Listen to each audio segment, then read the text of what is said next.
If you've been paying any attention to the recent news headlines and all that, and if you haven't, you probably don't need to feel bad because you're probably infinitely better off having not done it than having done it. But it doesn't take a lot of paying attention to the news to know there's been a particular part of the Constitution that has been under a lot of scrutiny, under a lot of heat lately, and that's obviously the Second Amendment.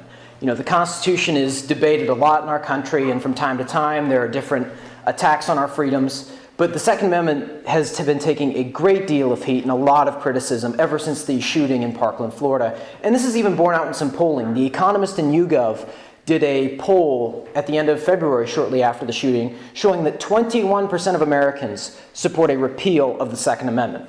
And a Quinnipiac poll released just this month shows that a full third of Democrats support a full repeal of the Second Amendment. And I think as people who look to promote and defend the Constitution, this should highlight something really important to us, and that is, even if you think these numbers are a little bit inflated or they're maybe not as big as they show, it shows there is a sector of the population that is unhappy with the Second Amendment and that either doesn't understand it or just doesn't like it. And what that should highlight to us is that it is important for us to be able to factually talk about the Second Amendment and defend it to people who don't see its worth. And so what I want to do in a very short period of time is make a basic defense of the Second Amendment from two of the most basic arguments that are levied against it. One is that many people say that the Second Amendment was meant for state militia. And this is one that not even the repeal crowd does. This is more the people that don't believe it talks about individual people owning firearms. And they'll do this from the very wording of the first part of the Second Amendment when they say a well-regulated militia being necessary for the security of a free state. And they'll stop there and they'll highlight it and they say, see, it's about militia, not about individual people. The problem with this argument is that it falls apart on two basic level ideas.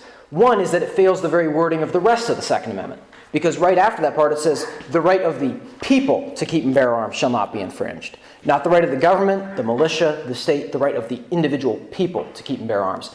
And this bears the historical context of what a militia was understood to be in 1791. In 1791, a militia was Minutemen.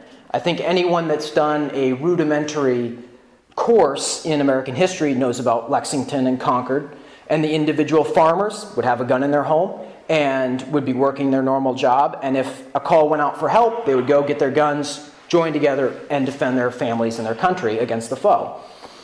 So it fails on that aspect, and that sort of siphons into the second part, where it fails what the founders themselves said and envisioned. George Mason, when he was talking about the militia, said that he called the militia the whole of the people, with the exception of a few public officials. So even he understood a militia to be individual people with guns. George Washington said that a free people ought not only to be armed, but disciplined. So once again, the idea of individual people owning firearms, being trained in their usage so that they can use them effectively and responsibly in defense of a free nation. So the idea that the Second Amendment deals with militia really falls apart with any scrutiny or looking at it in a historical context or looking at it in terms of the actual wording of the Second Amendment. Many people then turn and they make the argument that the Second Amendment is just simply outdated. And they make this argument on two fronts. They say, well, sure, the Second Amendment was about individual people owning guns, but that was 1791, where it was muskets. The founders never could have envisioned AR-15s and weapons like that can do a lot of damage in a relatively short amount of time. And so, the technology has changed, and the founders couldn't have envisioned that. Therefore, AR-15s are not a Second Amendment right. See, the problem with this, and so sort of the funny thing I get out of this, is when someone uses their First Amendment right to make this argument on Twitter. Because somehow I just don't think the founders envisioned Twitter, the internet, computers, cell phones, etc. But I don't think there's anyone in their right mind that would say the First Amendment doesn't apply to internet speech. That if you're on the internet, you still are protected with the First Amendment and free speech. So technology doesn't change the First Amendment. Technology doesn't change the Second Amendment. The only thing that changes the Constitution is another amendment that reverses a previous amendment. And it's important to just simply call out the basic logical fact that technology doesn't change the Constitution. Doesn't do it with the First Amendment, and I don't think it's fair to just cherry pick which amendment you think it changes in time with. And then the second front with which they'll say the Second Amendment is outdated is they will just simply say the Second Amendment is just not necessary anymore. They'll say, we don't have Indians attacking our covered wagons and log cabins. You don't have to hunt anymore, for food. You can go down to the local supermarket. And our government is not oppressive. This is simply not true. The numbers vary on this, but even people on the left will cite a number of around 65,000, and people on the right will cite a number as high as 2 million times a year where a private citizen uses a firearm in personal defense. This encompasses everything, whether it's shooting and killing, which is fairly rare, or if it's a shooting and wounding, or if it's simply just using the firearm to make the suspect think twice about committing a crime. So even if you take the number 65,000 or 2 million, or somewhere in between, because that is a wide gap that you're dealing with, there can be no doubt that the Second Amendment is used by average citizens on a very regular basis in this country.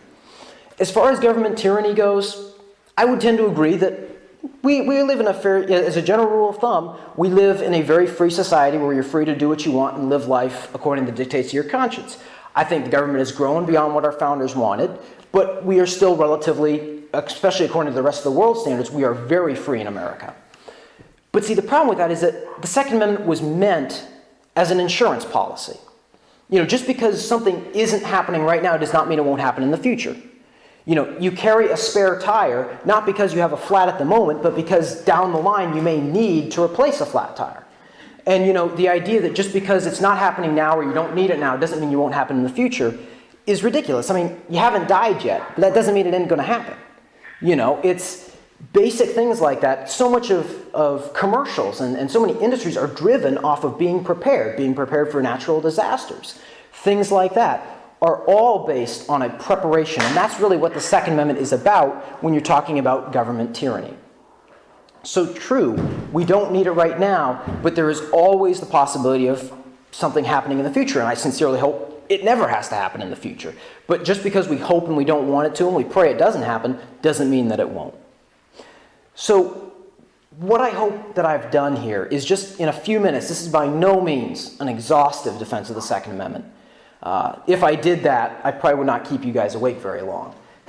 But, it's what I hope to have done in this is to, just in a basic sense, given you some tools so that if there is someone who disagrees but is open, which is sometimes rare to find, but someone who's open to hearing differing opinions and is open to hearing the arguments for the Second Amendment, that you can, in an intelligent and in a factual way, defend the Second Amendment against people who would attack it and claim that we don't need it anymore.